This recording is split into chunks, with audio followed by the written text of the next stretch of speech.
So welcome back. In this lecture, we will talk for structure of chromosome. I told you previously that prokaryotic cell has a single chromosome and eukaryotic cell has a fixed number of chromosome which is specific to species. म्हणजे sir तुम्ही असं म्हणताय की जर प्रोकॅरियोटिक cell असेल तर त्याच्यात single circular chromosome असतो आणि त्याच्यावरच सगळे जीन असतात. पण युकॅरियोटिक सेल जर असेल तर तिच्यामध्ये किती क्रोमोझोम असतात? तो this is specific to the species. As if human body cell और सोमैटिक सेल हैज़ 46 क्रोमोजोम. वो होने दो 46, but the structure remain same. तो अब हम शुरू करते structure of chromosome. See, the word chromosome is derived from two words. Chroma means colour and soma means body और थ्रेड. तो सर क्या इसका मतलब ये है कि क्रोमोजोम एक रॉड लाइक स्ट्रक्चर है, थ्रेड लाइक स्ट्रक्चर है जो कलरफुल है? That's right. तो chromosome word is derived from two Latin words. Chroma is colour, soma is thread और body means they are coloured bodies. कुठे असतात क्रोमोजोम? तो sir in eukaryotic cell chromosomes are present in nucleus. Can you see the chromosome? Sir, we could see the chromosome, but only when the cell is in division state. You cannot see or count the chromosome when the cell is in interphase. ये तो आप सब आप जानते. आता थोडं पुढं चला. The term chromosome was proposed by Waldeyer in 1888.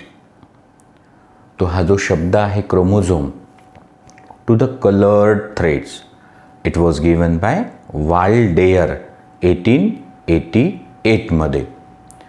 We will study the structure of chromosome in context to its number, its size, its shape, then morphology, that is a structure, and then we will study the types of chromosome on the basis of position of centromere, that is metacentric, submetacentric, acrocentric, telocentric, and on the basis of function, that is autosomes and sex chromosomes. तो sir आप कहते कि chromosome nucleus में रहते, उनको देखा जा सकता during cell division, and the very proper stage is mitotic metaphase.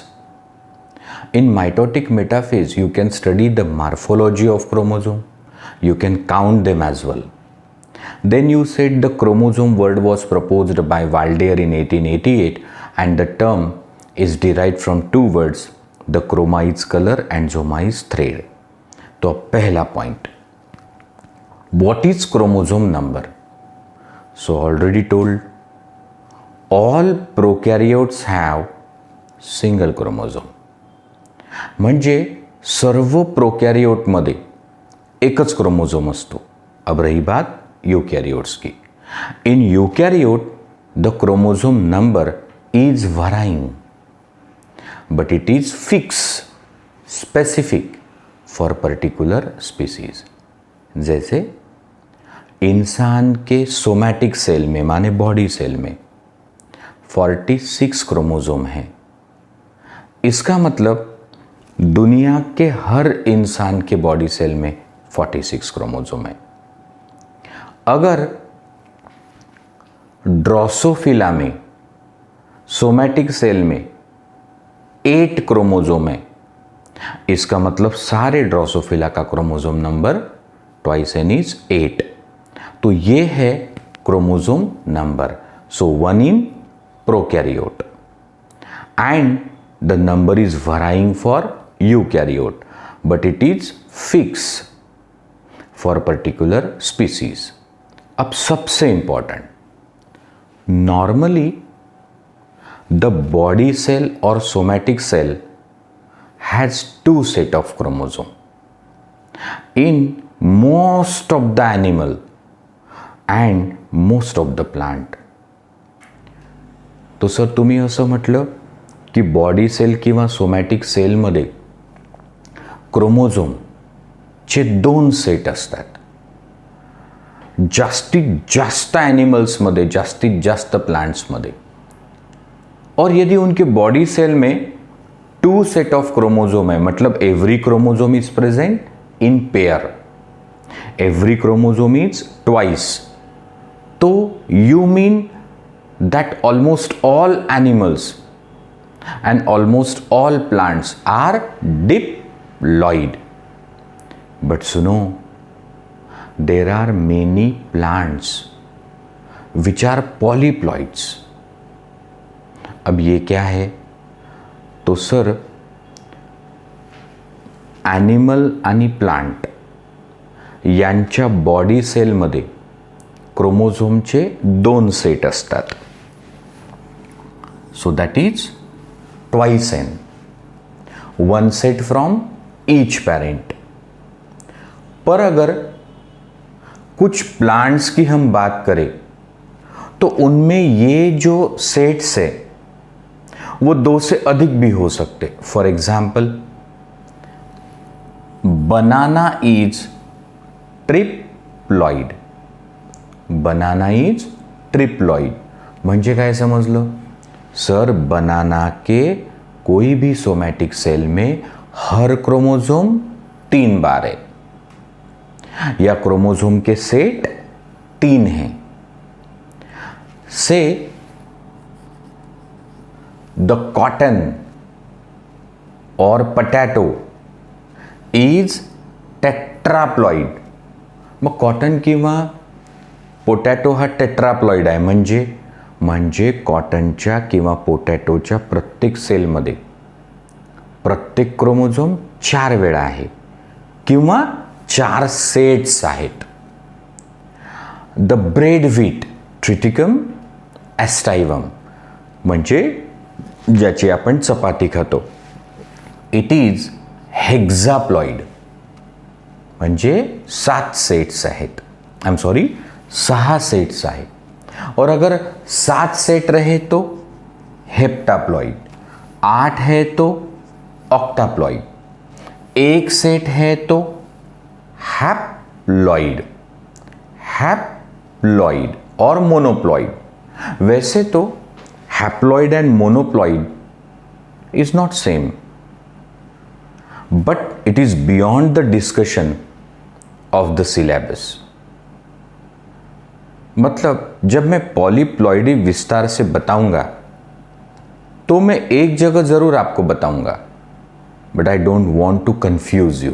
बस इतना ध्यान रखो कि 1 सेट है तो हैप्लॉइड. फर्ज करो 1 2 3 4 5 क्रोमोसोम का 1 सेट है, तो अगर किसी सेल में हर क्रोमोसोम 1 बार है म्हणजे 5चा 1 सेट आहे, तो दॅट इज कॉल्ड हॅप्लॉइड. जैसे गमीट्स आर इनवैरिएबली हैप्लॉइड. अगर पहला 2 बार, दूसरा 2 बार, तीसरा 2 बार, चौथा 2 बार, 5वा 2 बार, प्रत्येक क्रोमोझोम 2 वेळा म्हणजे 5चा 1 सेट आणि 5चा 1 सेट. मग आता किती सेट आहे? 2. This is diploid. अगर हर क्रोमोसोम 3 बार है या फिर n 3 सेट है तो that is called triploid and so on. तो सर प्रोकैरियोट्स की सेल में 1 क्रोमोसोम रहता है, यूकैरियोट की सेल में वराइंग नंबर ऑफ क्रोमोसोम रहते हैं, but specific for the species. फिर आप कहते नॉर्मली तो सभी प्लांट एनिमल रहते डिप्लॉइड, मतलब 2 सेट वाले, बट कुछ प्लांट्स आप बताते जो पॉलीप्लॉइड है, जैसे बनाना ट्रिप्लॉइड, कॉटन या potato is tetraploid, then bread wheat is hexaploid, like this. तो आता हे झालं नंबरबद्दल. मैंने और एक हिंट आपको दे दी कि मैं पॉलीप्लॉइडी अलग से पढ़ाऊंगा, यूप्लॉइडी, अनयूप्लॉइडी. यूप्लॉइडी में ऑटोपॉलीप्लॉइडी, एलोपॉलीप्लॉइडी. एन्यूप्लॉइडी में मोनोजोमी, डबल मोनोजोमी, ट्राइजोमी, डबल ट्राइजोमी, नलिझोमी, टेट्राझोमी. पण मला सुरुवातीलाच हे सगळं सांगून तुम्हाला घाबरवून नाही सोडायचं, शांततेने. म्हणजे the principal of teaching is to carry the students from known to unknown. म्हणजे त्यांना जे माहिती आहे तिथून हळूहळू अननोनकडे आपल्याला जायचं आहे. तो आता हे समजलं ना नंबरबद्दल? हो sir. Chromosomes are the coloured bodies present in nucleus, can be seen clearly during cell division only. Interphasic न्यूक्लियसमध्ये आपण त्यांना पाहूही शकत नाही, मोजूही शकत नाही. प्रोकॅरियोटमध्ये एकच क्रोमोझोम असतो, युकॅरियोटमध्ये वेगवेगळा क्रोमोझोम नंबर असतो, पण स्पेसिफिक टू स्पीसीज असतो. जनरली बॉडी सेल्स ज्या असतात, सोमॅटिक सेल्स ज्या असतात, तो एनिमल हो या प्लांट, वो डिप्लॉइड रहती. बट कुछ ऐसे प्लांट है कि जिनकी सोमैटिक सेल डिप्लॉइड नहीं, ट्रिप्लॉइड हो सकती, टेट्राप्लॉइड हो सकती, हेक्साप्लॉइड हो सकती, हेप्टाप्लॉइड हो सकती. चलो आगे. नंबर में इंसान की बात करेंगे. म्हणजे क्रोमोझोम नंबरच्या बाबतीत आपण ह्यूमन बाबतीत बोलू. तो sir we know it already that any somatic or body cell of a human has 2 set of chromosome. मतलब किसी भी इंसान की बॉडी सेल के न्यूक्लियस में क्रोमोसोम के कितने सेट है? 2 सेट. तो our body cells are diploid. और ये 2 सेट में कितने क्रोमोसोम है? 46. मतलब एक सेट में कितने हैं? 23. Like this. So 1, 2, 3, 4, 5 and so on 23rd. So n is equal to 23. आता दूसरा सेट 1, 2, 3, 4, 5 ऐसे करते करते 23rd. So n is equal to 23. मग n प्लस n 2n 23 आणि 23 46. तो ह्यूमन सोमैटिक और body cell is diploid and our diploid number is 46. Now the next question. क्या ये 46 क्रोमोसोम हमारे हैं? नहीं. उसमें से 23 गमीट द्वारा हमारे मां से प्राप्त हुए और 23 गमीट द्वारा हमारे पिता से प्राप्त हुए. So we get 1 set from mother, other set from father. और उस 23 क्रोमोसोम पे बैठ के आए मैटरनल एंड पैटर्नल जीन्स. आगे चलो. सो क्या ये 46 क्रोमोसोम एक समान है? नहीं. ये 46 क्रोमोसोम जो है वो 2 प्रकार के हैं. म्हणजे सर तुम्ही असं म्हणता की एका सेलच्या न्यूक्लियसमध्ये जे 46 क्रोमोसोम आहे तर ते 2 प्रकारचे आहे. कशाच्या आधारे? फंक्शन. आउट ऑफ 46 द 44 म्हणजे 22 पेयर, 46 पैकी 44 म्हणजे 23 पैकी 22 पेयर हे आहेत ऑटोझोम्स. और बॉडी क्रोमोसोम और होमोसोम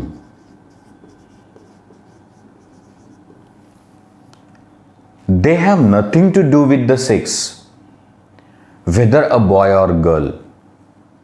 म्हणजे 46 क्रोमोसोम जो है उसमें से 44 लड़का या लड़की उनमें सेम है, उनको सेक्स से कोई लेना देना नाही आहे.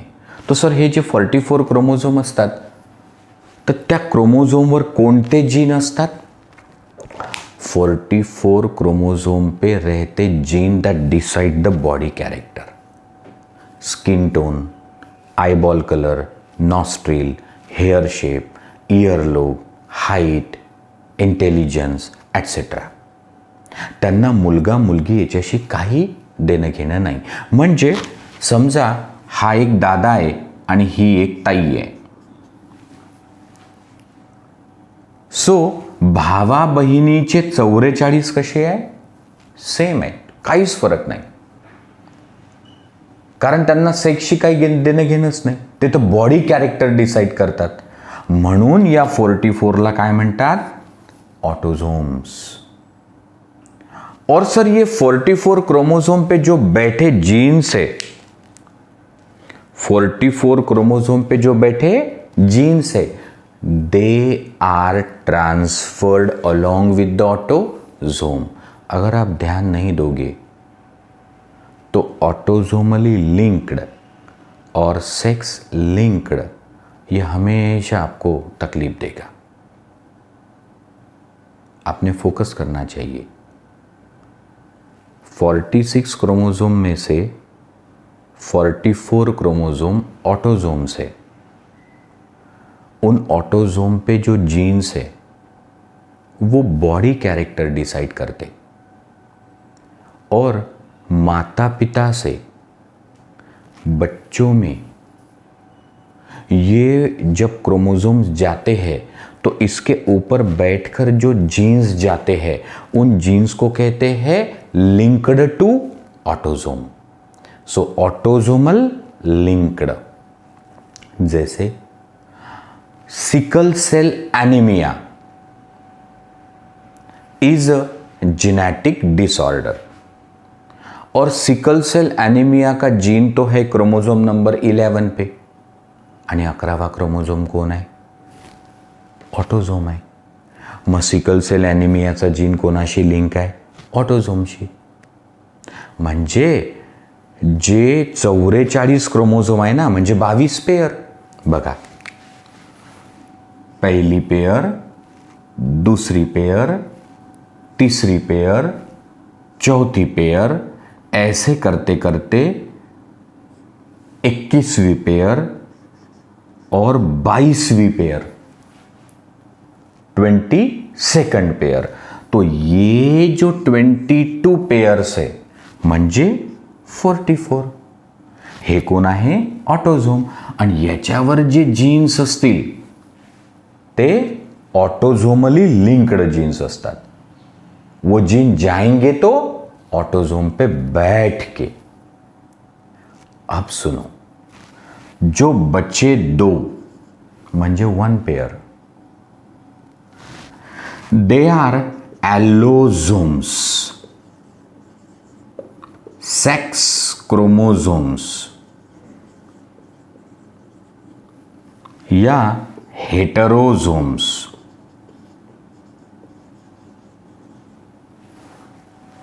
म्हणजे हे जे 2 राहिले आता, एक्स आणि वाय in male, XX in female, तो हे जे 2 आहे त्यांना म्हणायचं ॲलोझोम किंवा सेक्स क्रोमोझोम किंवा हेटेरोझोम. अब देखो, ये भाई और ये बहना म्हणजे दादा आणि ताई यांच्यात 44 तर सेम आहे. So same here 44 44, but the last pair is XX, the last pair is XY. म्हणजे ही जी 23rd पेअर आहे ना, that is called sex chromosome या ॲलोझोम या हेट्रोझोम. तो सर यांना मग या शेवटच्या पेअरला सेक्स क्रोमोझोम का म्हणतात? सुनो, they contain genes which decide the sex, and these 44 chromosome contain gene that decide the body character. अब मैं सबसे इंपॉर्टंट पॉइंट बताता की ही जी पेयर आहे एक्स आणि वाय, ज्याला तुम्ही म्हणता सेक्स क्रोमोझोम, त्याच्यावर फक्त सेक्स डिटरमाइन करणारेच जीन असतात का? नाही. Underline. Sex chromosomes do not contain only the gene that decide the sex. They also contain gene that decide the body character. Mug sir X chromosome है, उस पे जो jeans है, तो वो जब माता पिता से बच्चों में जाएंगे तो वो X को चिपक के जाएंगे, X पे बैठ के जाएंगे. तो inheritance of a gene along with sex chromosome is called sex linked inheritance. Inheritance of a gene which are situated on autosome is autosomal linkage. म्हणजे जे जीन ऑटोझोमवर बसून जातात ते ऑटोझोम सोबत लिंक्ड आहे, आणि जे सेक्स क्रोमोझोमवर बसून जातात ते सेक्स क्रोमोझोम सोबत लिंक्ड असतात. मी एग्जांपल देतो. एक बस में 22 पैसेंजर्स है. एका बस मध्ये 22 प्रवासी आहे. तो बस अगर मूव होती है तो वो 22 पैसेंजर बस के साथ मूव हो रहे. When the bus will travel from Akola to Yavatmal, तो वो बस अपने साथ 22 लोगों को ले जा रही है. So all those people are linked to the bus. और दूसरी तरफ एक कार है, कार में 3 लोग बैठे हैं, तो वो कार के साथ लिंक्ड है. तो जे जीन या 44 क्रोमोझोमवर बसून येतात ते ऑटोझोमली लिंक्ड, आणि जे एक्स किंवा वायवर बसून येतात ते सेक्स लिंक्ड असतात. पण हे लक्षात ठेवा की एक्स आणि वाय क्रोमोझोमवर फक्त सेक्सशी असोसिएटेड जीन असतात असं नाही. It also contain the gene that decide the body character. अब हमें समझ में आया everything about number. I shall recall. Prokaryotic सेलमध्ये एकच क्रोमोझोम, यूकॅरियोटिक सेलमध्ये many chromosome, but it is fix for species. Normally plant आणि ॲनिमल कसे असतात? डिप्लॉइड म्हणजे 2 set, but mostly plant may be polyploid. Like banana triploid 3 set. Like cotton और potato is tetraploid 4 set. Say bread wheat is hexaploid 6 set. ठीक है, तो 1 set haploid और monoploid, diploid, triploid, tetraploid. So this is polyploidy, but euploidy. अब फिर हमने कहा इंसान का chromosome number twice n is 46. Out of 46, 44 या 22 पेयर ऑटोसोम, 2 क्रोमोसोम या 1 पेयर इज एलोसोम और सेक्स क्रोमोसोम. अब हम बात करेंगे साइज की. नाउ सी, 1 सेल और a body cell, somatic cell has 46 chromosome. What about their size? तो सर सारे क्रोमोसोम तो एक साइज के होते नहीं हैं, अलग अलग साइज होती है. तो हम लोग रेंज की बात करेंगे. So it is 0.1 micrometer to 33 micrometer in length. तो ही जी लेंथ आहे ना, ही कमीत कमी 0.1 मायक्रोमीटर आणि जास्तीत जास्त 33 मायक्रोमीटर. अब चौड़ान, width, thickness, so it is 0.2 micrometre to 2 micrometre in thickness और विड्थ. तो सर अभी साइज भी समझ में आ गई. आप कहते कि न्यूक्लियस में 46 क्रोमोसोम है, सब एक जैसे थोड़ी है, उनकी लंबान कम अधिक है. तो कमीत कमी 0.1 मायक्रोमीटर पासून जास्तीत जास्त 33 मायक्रोमीटर पर्यंत आणि थिकनेस कमीत कमी 0.2 मायक्रोमीटर पासून तर 2 मायक्रोमीटर पर्यंत. आता शेपच्या बाबतीत नाव इट्स ट्रूली डिफिकल्ट की क्रोमोझोमचा शेप कसा असतो. ये शेप एक समान नहीं होता.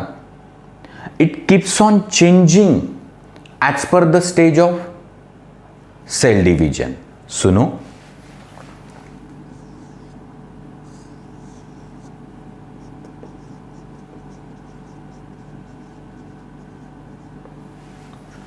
इंटरफेज म्हणजे G1 S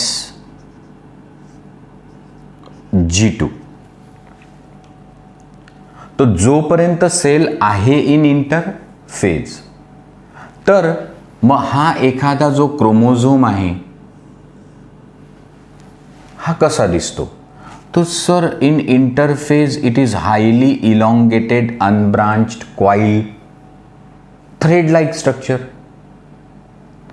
म्हणजे पहा ना, क्रोमोझोमचा जो शेप आहे तो इंटरफेज मध्ये कसा आहे, थ्रेड लाइक. अब फर्ज करो कि G1 S G2 खत्म हो गई. अब प्रोफेज, तो प्रोफेज में नष्ट हो गई न्यूक्लियर मेम्ब्रेन और इस क्रोमैटिन फाइबर का हुआ कंडेंसेशन. अब ये क्रोमोसोम्स ऐसे नजर आ रहे.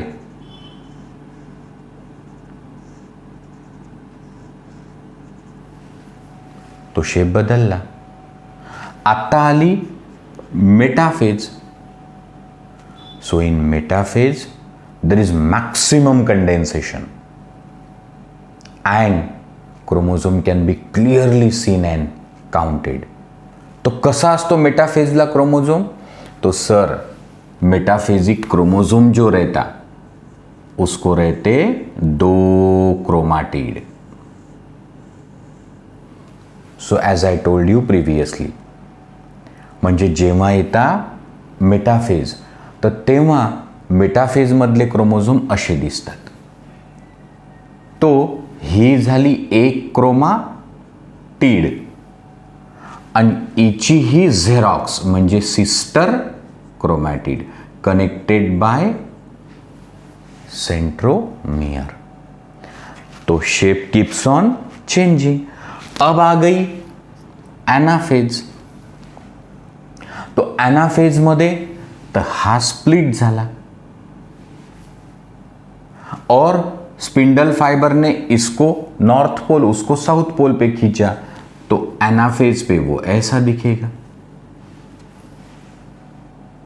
अब आ गई टेलोफेज. तो टेलोफेज को वापस डीकंडेंसेशन. तो ये जो है वो ऐसे डीकंडेंस हो जाएगा, वापस न्यूक्लियर एनवलप विल रीअपियर. तो नंबर बद्दल मी बोललो, साइज बद्दल बोललो, शेप बद्दल बोललो, आता स्ट्रक्चर.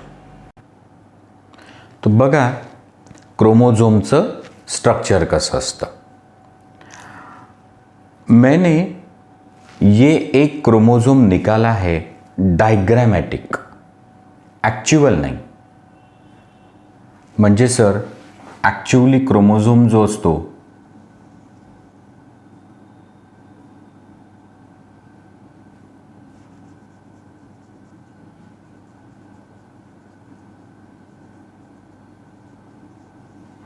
तो असा असतो. तो मी डायग्रॅमॅटिक काढलाय व्यवस्थित समजून सांगण्यासाठी. ठीक आहे. अब सुनो. Metaphasic chromosome have 2 sister chromatids connected longitudinally by centromere. म्हणजे क्रोमोझोम जर मेटाफेजचा असेल तर त्याला असतात 2 क्रोमॅटिड आणि त्या कोण जोडतो? सेंट्रोमियर. ठीक आहे ना. तो half of the metaphasic chromosome, half of the metaphasic chromosome is called chromatid. Half of metaphasic chromosome is called chromatid.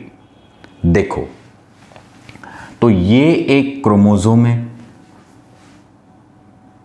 सबसे बाहर इसको एक कवर रहता called pellicle. The coating is called pellicle. अब इसके अंदर एक मॅट्रिक्स भरा आहे. म्हणजे क्रोमोझोमच्या आतमध्येही मॅट्रिक्स असतं का? हो. म्हणजे फ्लूइड असतं. और इसमें एक डीएनए रहता. I repeat, 1 chromosome contain 1 DNA molecule. अब यहां जो बहुत ध्यान देके सुनते हैं लेक्चर को,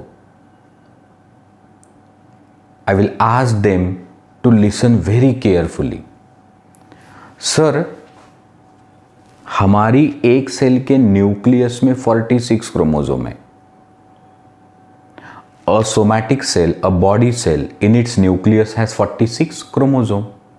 just you said 1 chromosome contain 1 DNA. तो 46 क्रोमोजोम विल हॅव 46 डीएनए. एका क्रोमोझोम मध्ये जर एक डीएनए असेल गुंडाळलेला तर 46 क्रोमोझोम मध्ये असतील 46 डीएनए. अब सवाल ये है कि मेटाफेजिक क्रोमोझोम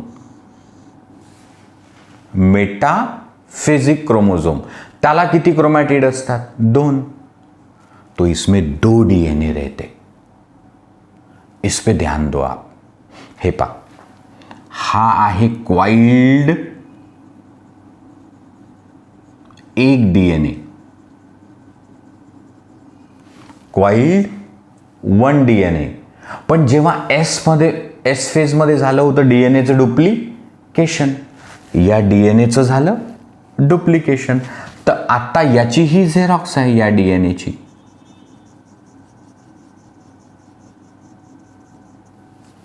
ओके.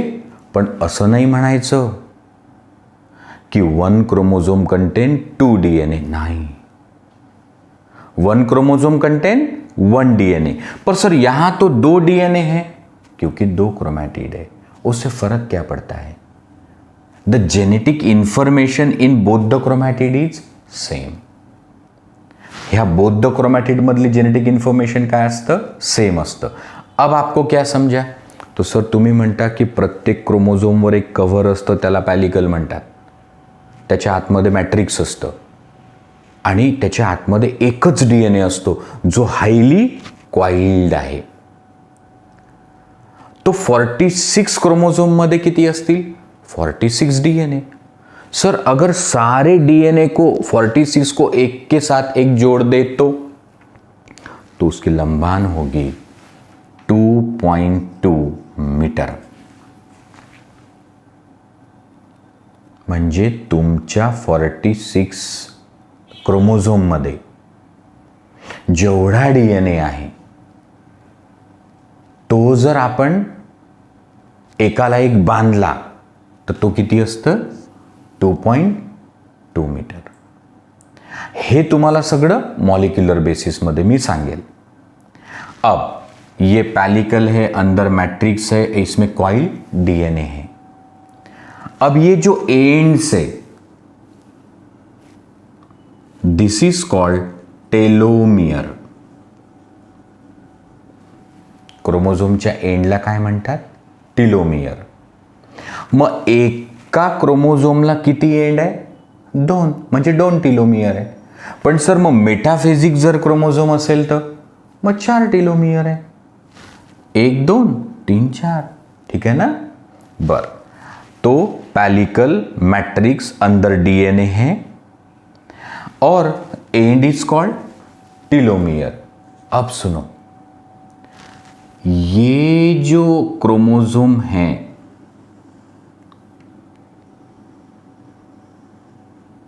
उसको है कॉन्स्ट्रिक्शन,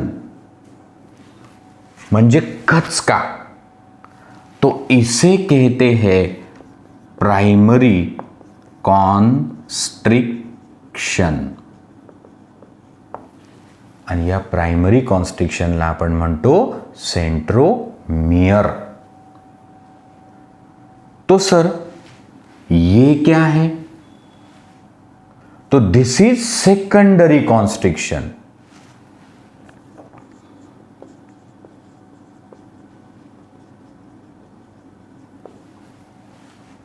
म्हणजे हे प्राइमरी कॉन्स्ट्रिक्शन आणि हे सेकंडरी. सुनो, all chromosome do not have secondary constriction.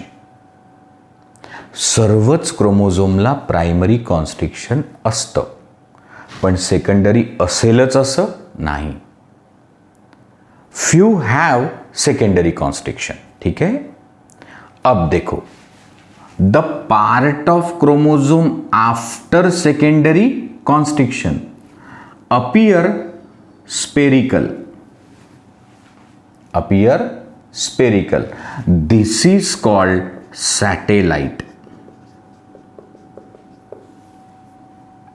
म्हणजे प्राइमरी कॉन्स्ट्रिक्शन आहे, इसको सेकेंडरी कॉन्स्ट्रिक्शन भी है, सभी को नहीं होता. सेकेंडरी कॉन्स्ट्रिक्शन के बाद का जो स्पेरिकल पार्ट बचा उसे कहा गया सैटेलाइट. और जितने क्रोमोसोम को सैटेलाइट है उन्हें सैट क्रोमोसोम बोलते. Sat chromosome. तो सर फिर हमारे सोमैटिक सेल के न्यूक्लियस में कितने क्रोमोसोम है? 46. उनमें से कितनों को सेकेंडरी कॉन्स्ट्रिक्शन है, सॅटेलाइट है, म्हणजे 46 पैकी किती क्रोमोझोम आहे ज्यांना सॅट क्रोमोझोम म्हणतात? Number 15, number 16, number 13, 14. एक मिनट. हमारे कितने क्रोमोसोम सैट क्रोमोसोम है? 14, 15, 16, 21 आणि 22. तो सर समझे नहीं? सुनो, एक सेट कितीचा आहे? 23. सो 1 2 3 ऐसे करते करते ये 14, 15, 16, 14, 15, 16, 21, 22 और ये 23. तो फिर ऐसे कितने सेट है? 2. म्हणजे हा पहिला क्रोमोझोम, दुसरा क्रोमोझोम, तिसरा क्रोमोझोम, असा हा 14, 15, 16, 21, 22 आणि हा 23. तो पहा, ये जो सेकेंडरी कॉन्स्ट्रिक्शन है या ये सैटेलाइट है, ये 14, 15, 16, 21, 22 को है. म्हणजे किती पेअर झाल्या ह्या?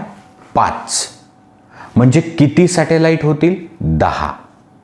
तो 10 सैट क्रोमोसोम्स असतात. अब आगे सुनो, इस सेकेंडरी कॉन्स्ट्रिक्शन को कहते हैं NOR, nucleolar organiser region, nucleolar organiser region. तो जो क्रोमोसोम रहता उसको प्राइमरी कॉन्स्ट्रिक्शन रहता और very few have secondary constriction. The part after secondary constriction is called satellite. Which chromosomes are sat chromosome? 14, 15, 16, 21, 22। ठीक है, अब हमने कहा कि secondary constriction is NOR, nucleolar organiser region. क्या महत्व है इसका? It is involved in formation of nucleolus. न्यूक्लियसच्या आतमध्ये न्यूक्लियोलस असतो ना, त्याच्या फॉर्मेशनमध्ये हा इन्वॉल्व्ड असतो। अब आगे तो सर हम लोग स्ट्रक्चर की बात कर रहे हैं। A metaphasic chromosome has 2 chromatid. Metaphasic chromosome has 2 chromatid. Half of that chromosome, half of the metaphasic chromosome has a single chromatid, और वो सिंगल क्रोमैटिड मैंने यहां ड्रॉ की है। It has outer coating called pellicle, inside is matrix, single DNA is variously coiled and packed there. It has primary constriction, secondary constriction, which is called nucleolar organizer region. It has satellite. The end is called telomere. तो sir सगळेच chromosome असे असतात का? हो। अब आगे सुनो, इसके सरफेस पे नोड्यूल्स रहते।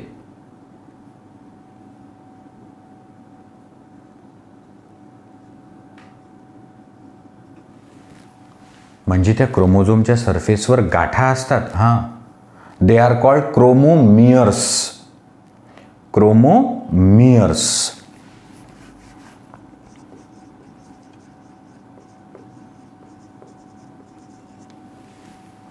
ओके, अब देखो टीलोमियर्स की खासियत मुझे बतानी है और आप ध्यान दो। टीलोमियर और end of the chromosome impart stability. Sir नहीं समझ लो, जैसे मेरे मार्कर का ये टिप है, अगर ये गिर जाए तो टिप विल डैमेज, बट यदि इस पे लगा दी कैप और अब ये मार्कर गिर जाए तो टिप डैमेज होगा नहीं। तो वैसे ये जो टीलोमियर्स रहते,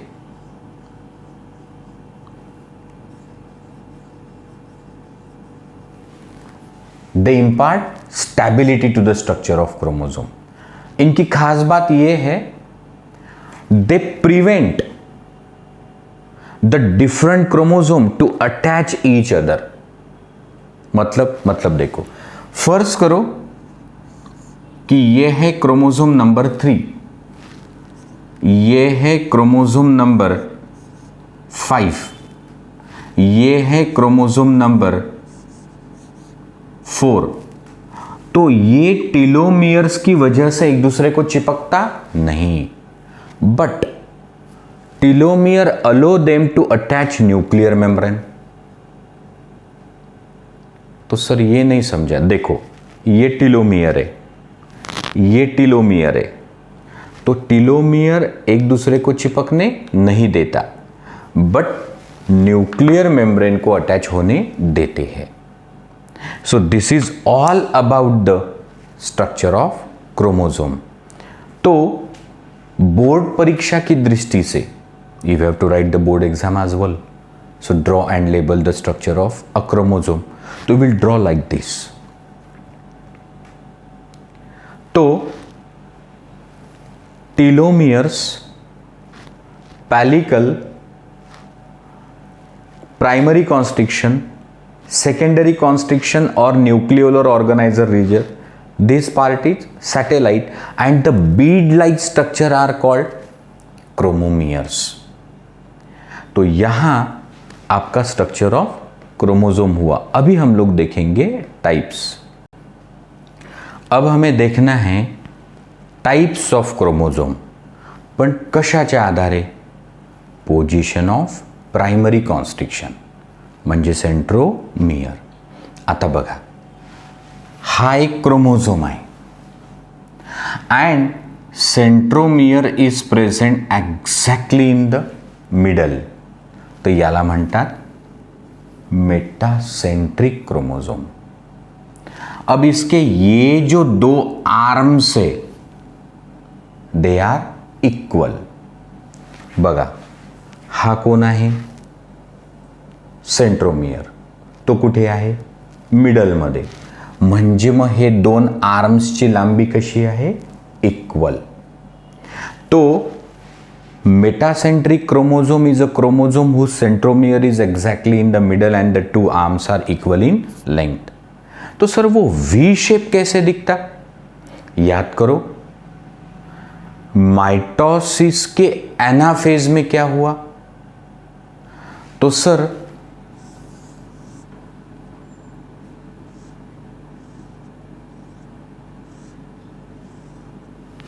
माइटोसिस के एनाफेज में ये सेंट्रोमियर हुआ स्प्लिट. ये काइनेटो कोर्स है. अब इसको इस तरफ खींचे, इसको इस तरफ खींचे. व्हेन द क्रोमाटिड्स माने chromosome of a daughter cell. तो भले ही आता हा कोण आहे? क्रोमाटिड, पण हा फ्यूचरच्या सेलचा क्रोमोसोम असतो. तो जब वो मूव होता ना तो centromere is at a leading edge, मतलब ये सेंट्रोमियर है and the arms lag behind. Arms lag behind. तो अब बीच में है सेंट्रोमियर और आर्म की लेंथ क्या है? इक्वल. तो it appear V shape at anaphase. अब देखो, when the centromere is slightly away from the middle, centromere is slightly away from the middle, then the two arms will be unequal. So long, short. हा long आणि हा short असतो. तो देखो, it is called submetacentric. और इसको आप खींचोगे तो सर फिर ये ऐसे दिखेगा, ये लॉन्ग और ये short. So L shape at anaphase. When the centromere is near the end it is called acrocentric.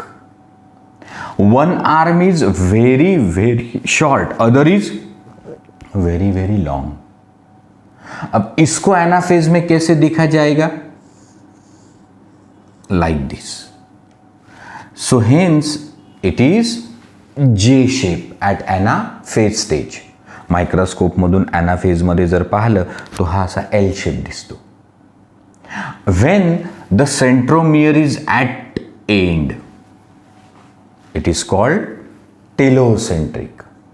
It has one arm, दूसरा आर्म नहीं.